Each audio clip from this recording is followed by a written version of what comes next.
What happens when a city built on dreams and fortunes loses its luster? Atlantic City, the once glittering seaside resort that captivated millions, now stands as a haunting embodiment of urban decay.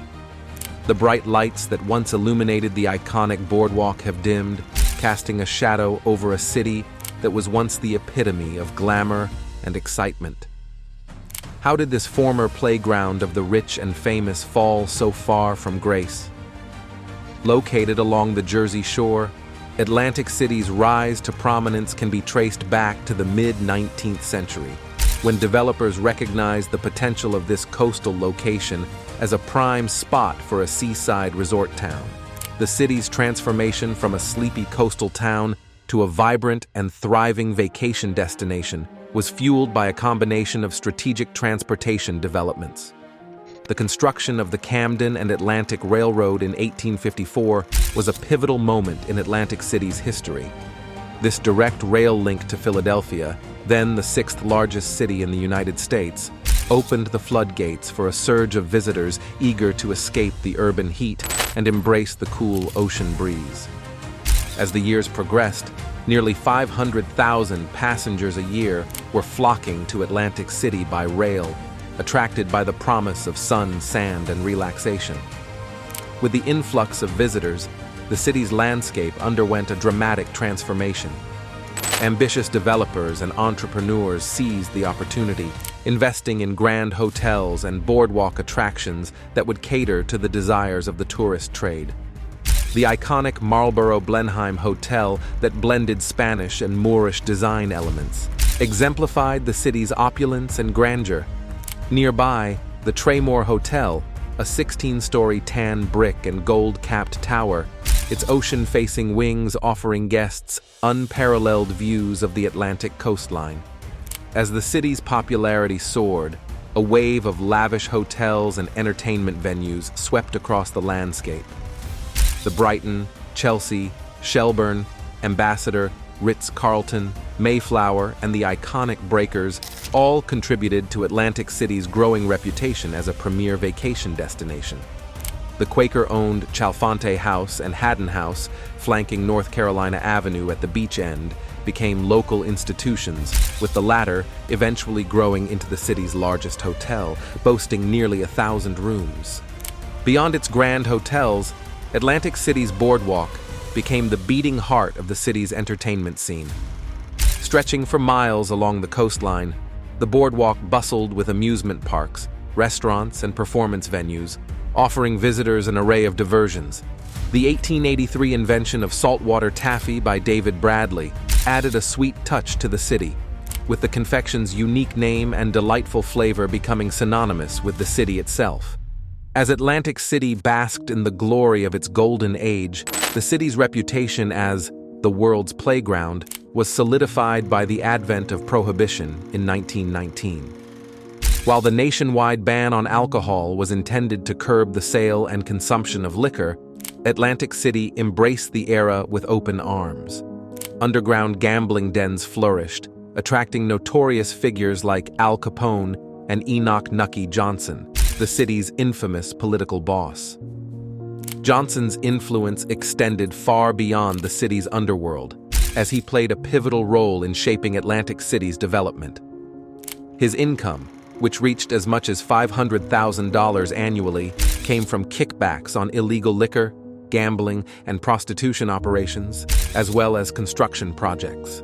The city's fortunes received a further boost in 1974 when New Jersey voters approved a referendum legalizing casino gambling in Atlantic City. This decision ushered in a new era, with the city positioning itself as the Las Vegas of the East Coast.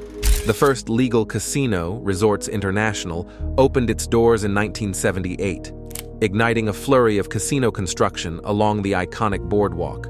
The introduction of gambling provided a much-needed economic shot in the arm, attracting visitors from far and wide and generating substantial tax revenue for the city and state. Iconic casinos like Bally's Atlantic City, the Tropicana, and the ill-fated Revel Casino Hotel soon joined the city's skyline. While Atlantic City basked in the glory of its heyday, the seeds of its eventual decline were already taking root. A number of factors, both internal and external, conspired to erode the city's once thriving economy and vibrant culture, ushering in a period of profound transformation and hardship that would test the resilience of this iconic seaside resort. One of the most significant catalysts for Atlantic City's downward spiral was the emergence of affordable air travel and the rise of alternative vacation destinations. As the post-war era ushered in an era of unprecedented mobility and disposable income, Americans were lured away from the Jersey Shore by the promise of year-round warmth and tropical paradises like Miami Beach and the Bahamas. Atlantic City's seasonal appeal and reliance on visitors from the nearby Northeast region left it vulnerable to this shifting tide of tourism. Moreover, the proliferation of private homes equipped with amenities like air conditioning and backyard pools diminished the allure of traditional seaside resorts like Atlantic City. Families increasingly opted for staycations and local recreation, leaving the city's once bustling hotels and boardwalk attractions struggling to maintain their former glory. The city's fortunes were further undermined by a series of ill-fated urban development policies and economic stagnation. As industries and businesses fled the area in search of greener pastures, Atlantic City found itself grappling with mounting unemployment, poverty, and urban blight. The once opulent hotels and casinos that had defined the city's skyline fell into disrepair. While the introduction of legalized gambling initially provided a much-needed economic boost, it ultimately exacerbated many of the city's underlying issues. The stark contrast between the glittering casinos and the impoverished neighborhoods that surrounded them created a jarring dichotomy, fueling social tensions and further eroding the city's once cohesive identity. Moreover, the regulations governing the casino industry in Atlantic City proved to be a double-edged sword. While the strict oversight by the New Jersey Casino Control Commission and the New Jersey Division of Gaming Enforcement aimed to maintain integrity and prevent corruption, the rigid rules and high taxation rates made it increasingly difficult for Atlantic City's casinos to remain competitive in the face of mounting competition from neighboring states. As states like Delaware, Pennsylvania, and Connecticut legalized gambling and opened their own casinos, Atlantic City's monopoly on the East Coast gaming market began to crumble.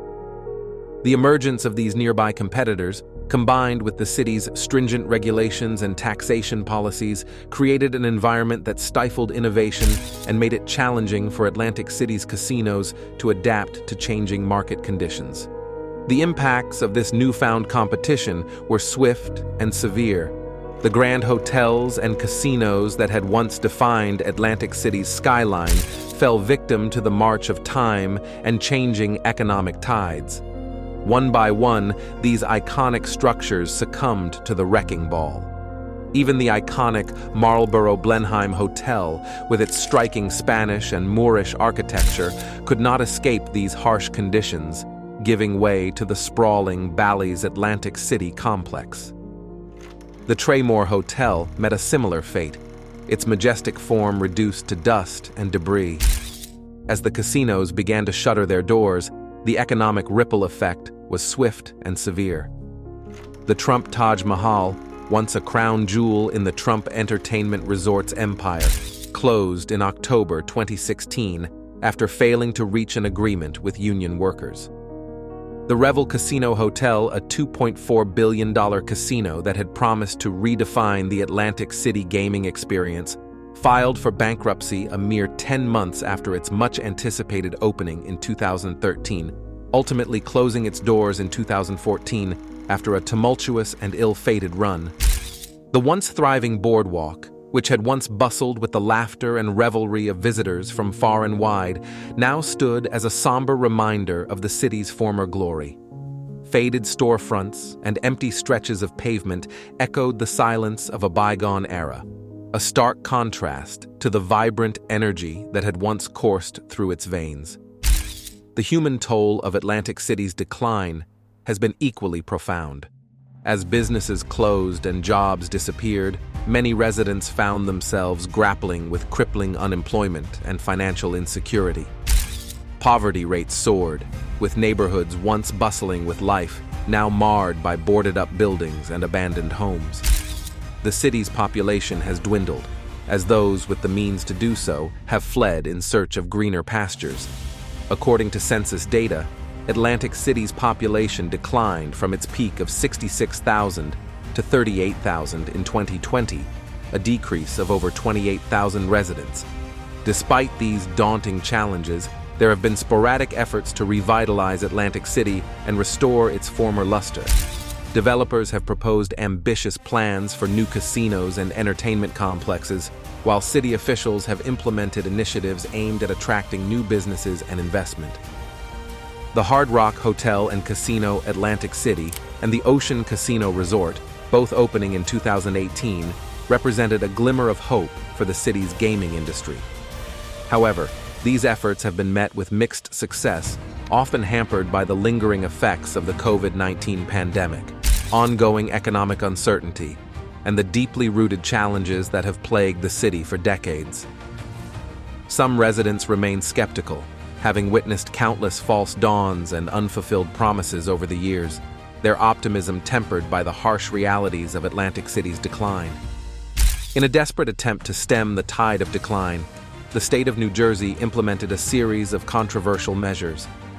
In 2010, Governor Chris Christie announced the creation of the Atlantic City Tourism District, a state-run area encompassing the boardwalk casinos, marina casinos, and other key attractions.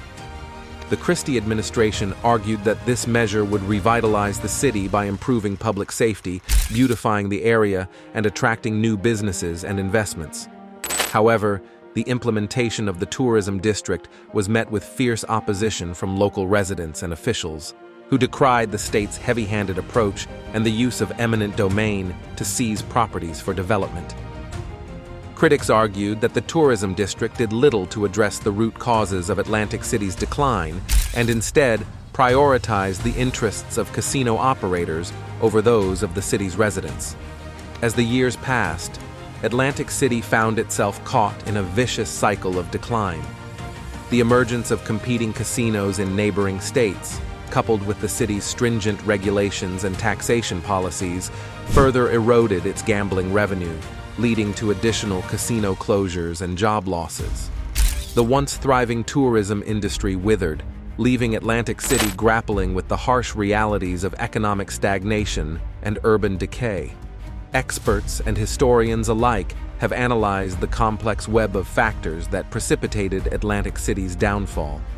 From the shifting sands of tourism trends and the unintended consequences of urban renewal efforts to the city's struggle to adapt to a rapidly changing gaming market, the city's decline serves as a cautionary tale of the fragility of economic prosperity and the enduring challenges faced by many American cities in the modern era. Share your thoughts on Atlantic City's story in the comments below. Don't forget to subscribe to our channel and hit the bell icon to stay updated on our future releases as we continue to shed light on the different fallen cities of America.